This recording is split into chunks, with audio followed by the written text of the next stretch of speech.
ಹೆಚ್ಡಿಕೋಟೆ ಪಟ್ಟಣದಲ್ಲಿ ಹನುಮ ಸೇವಾ ಸಮಿತಿ ವತಿಯಿಂದ 6ನೇ ವರ್ಷದ ಹನುಮ ಜಯಂತಿ ಅಂಗವಾಗಿ ಶೋಭಾಯಾತ್ರೆಯನ್ನು ಹಮ್ಮಿಕೊಳ್ಳಲಾಗಿದೆ ಎಂದು ಹನುಮ ಸೇವಾ ಸಮಿತಿ ಅಧ್ಯಕ್ಷ ಡೈರಿ ಶ್ರೀಕಾಂತ್ ತಿಳಿಸಿದರು. 6ನೇ ತಾರೀಕು ಶನಿವಾರ ಅದ್ದೂರಿಯಾಗಿ ಹೆಚ್ಡಿಕೋಟೆ ಪಟ್ಟಣದಲ್ಲಿರುವ ಗದಿಗೆ ಸರ್ಕಲ್ನ ಬಳಿ ಇರುವ ಬಣ್ಣಾರಿ ಅಮ್ಮನ ದೇವಸ್ಥಾನದಿಂದ ಪ್ರಾರಂಭಗೊಂಡು ಪರಮಪೂಜ್ಯ ಶ್ರೀ ಶ್ರೀ ಮಹದೇವ ಸ್ವಾಮಿಗಳು, ಪಡುವಲಮಠ, ವಿರಕ್ತಮಠ, ಬಿಡುಗಲು ಗಣ್ಯರಿಂದ ಆಂಜನೇಯ ಸ್ವಾಮಿಗೆ ಪೂಜೆ ಸಲ್ಲಿಸಿ ಪುಷ್ಪಾರ್ಚನೆಯೊಂದಿಗೆ ಉತ್ಸವ ಮೂರ್ತಿಗೆ ಚಾಲನೆ ನೀಡಿ ಮಂಗಳವಾದ್ಯ, ನಂದಿಕಂಬ, ವೀರಗಾಸೆ, ಚಂಡೆ, ಕಂಸಾಳೆ ಸೇರಿದಂತೆ ಹಲವು ಜಾನಪದ ತಂಡದೊಂದಿಗೆ ಮೆರವಣಿಗೆ ಪ್ರಮುಖ ಬೀದಿಗಳಲ್ಲಿ ಸಾಗಿ ಪಟ್ಟಣದಲ್ಲಿರುವ ಶ್ರೀ ವರದರಾಜಸ್ವಾಮಿ ದೇವಾಲಯದ ಬಳಿ ಸಮಾವೇಶಗೊಳ್ಳುತ್ತದೆಂದು ತಿಳಿಸಿದರು. ಇದೇ ಸಂದರ್ಭದಲ್ಲಿ ಕಾರ್ಯದರ್ಶಿ ರಾಜು ಮಾತನಾಡಿದರು. ಪತ್ರಿಕಾಗೋಷ್ಠಿಯಲ್ಲಿ ಖಜಾಂಚಿ ಮುತ್ತುರಾಜ್, ಉಪಾಧ್ಯಕ್ಷ ಚಂದ್ರಮೌಳಿ, ಸಲಹಾ ಸಮಿತಿ ಸಂಚಾಲಕರಾದ ನಾಗೇಶ್ ಸೇರಿದಂತೆ ಸದಸ್ಯರು ಹಾಜರಿದ್ದರು.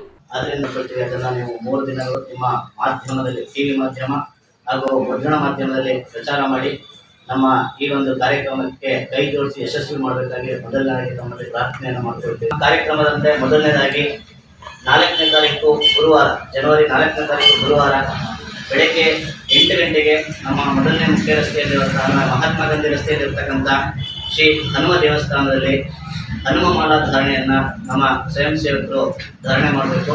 ಈ ಧಾರಣಾ ಕಾರ್ಯಕ್ರಮಕ್ಕೆ ತಾವು ಎಲ್ಲರೂ ಆಗಮಿಸಿ ನಮ್ಮ ಜೊತೆ ಕೈ ಜೋಡಿಸಬೇಕು. ಮತ್ತು ಸ್ವತಃ ಹನುಮ ಮಾಲಾ ಧಾರಣೆಯನ್ನು ಮಾಡ್ತಕ್ಕಂಥವ್ರು ಬೆಳಗ್ಗೆ 8 ಗಂಟೆಗೆ ಶುಚಿತ್ವವನ್ನು ಕಾಪಾಡಿಕೊಂಡು ಸ್ನಾನಾದಿಯಾಗಿ ಎಲ್ಲ ಮಾಡಿಕೊಂಡು ತಾವೆಗಳೇ ಮಾಲಾ ಧಾರಣೆಯನ್ನು ನಾವು ಅನೌನ್ಸ್ ಮಾಡಿದ್ದೀವಿ. ಆ ಅಂಗಡಿಗಳಲ್ಲಿ ಮಾಲೆಗಳು ಸಿಗುತ್ತೆ, ತಗೊಂಡು ಬಂದು ಮಾಲೆಯನ್ನು ಹಾಕಿಸ್ಕೊಳ್ಬೇಕಾಗಿ ಪ್ರಾರ್ಥನೆಯನ್ನು ಸಮಿತಿ ವತಿಯನ್ನು ಮಾಡ್ಕೊಳ್ತೀವಿ.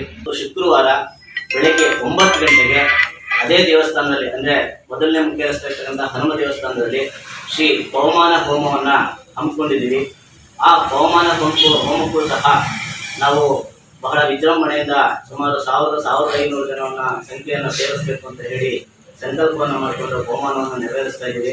12ರಿಂದ 12ವರೆಗೆ ಪೂರ್ಣಾಹುತಿ ಸಮೇತ ಮಹಾಮಂಗಳಾರತಿ ಆಗುತ್ತೆ. ಮತ್ತು ಅದಾದ ಮೇಲೆ ಶ್ರೀಯುತ ಇಲ್ವಾಲ ವೆಂಕಟರಾಮಜಿಯವರು ವಿಭಾಗ ಕಾರ್ಯವರಣ ಸಂಯೋಜಕರು ಬರ್ತಾ ಇದ್ದಾರೆ. ಅವರಿಂದ ಒಂದು ಧಾರ್ಮಿಕ ಸಭೆಯನ್ನು ಏರ್ಪಡಿಸ್ಕೊಂಡಿದ್ದೀವಿ. ತಾವುಗಳೆಲ್ಲರೂ ಆ ಕಾರ್ಯಕ್ರಮಕ್ಕೂ ಬಂದು ಈ ಕಾರ್ಯಕ್ರಮದ ನಿಮಿತ್ತ ನೀವು ಸಹ ಪ್ರಚಾರ ಮಾಧ್ಯಮದಲ್ಲಿ ಕೈ ಜೋಡಿಸಬೇಕಾಗಿ ಅದನ್ನು ಸಹ ತಮ್ಮಲ್ಲಿ ಕೇಳ್ಕೊಳ್ತೀವಿ. ಇನ್ನು 3ನೇ ದಿನ ಇದು ಬಹಳ ವಿಜೃಂಭಣೆಯಿಂದ ನಡ್ತಕ್ಕಂಥ ಕಾರ್ಯಕ್ರಮ. ಇದನ್ನು ನಿಮ್ಮ ಮಾಧ್ಯಮದಲ್ಲಿ ಬಹಳವಾಗಿ ಪ್ರಕಟಿಸಿ ಅಂತ ಹೇಳಿ ತಮ್ಮಲ್ಲಿ ಅರಿಕೆ ಮಾಡಿಕೊಳ್ತಾ, ಶೋಭಾಯಾತ್ರೆ ನಮ್ಮ ಗದ್ಗೆ ಸರ್ಕಲ್ ಕನಕ ಭವನದಿಂದ HB ಹುಣಸೂರು ಬೇಗೂರು ರಸ್ತೆ ಮಾರ್ಗವಾಗಿ ಬಾಪೂಜಿ ಸರ್ಕಲಲ್ಲಿ ಬಂದು ಮಹಾತ್ಮ ಗಾಂಧಿ ರಸ್ತೆಯ ಹಾದು ಹೋಗಿ ಶ್ರೀ ವರದರಾಜಸ್ವಾಮಿ ದೇವಸ್ಥಾನದಲ್ಲಿ ಸಂಪನ್ನ ಆಗುತ್ತೆ. ಇದಕ್ಕೆ 3,000ರಿಂದ 4,000 ಜನ ಸೇರ್ತಾ ಇದ್ದಾರೆ. ಈ ಕಾರ್ಯಕ್ರಮಕ್ಕೂ ಸಹ ತಾವುಗಳೆಲ್ಲರೂ ಪತ್ರಿಕಾ ಮಾಧ್ಯಮಗಳು ಹೆಚ್ಚಿನ ಪ್ರಚಾರದಲ್ಲಿ ತೊಡಗಿಸ್ಕೊಂಡು ನಮ್ಮ ಎಲ್ಲ ಕಾರ್ಯಕ್ರಮಕ್ಕೆ ಕೈ ಜೋಡಿಸಬೇಕಾಗಿ ನಮ್ಮ ಸಮಿತಿಯ ವತಿಯಿಂದ ತಮ್ಮಲ್ಲಿ ಪ್ರಾರ್ಥನೆಯನ್ನು ಮಾಡಿಕೊಳ್ತೀವಿ.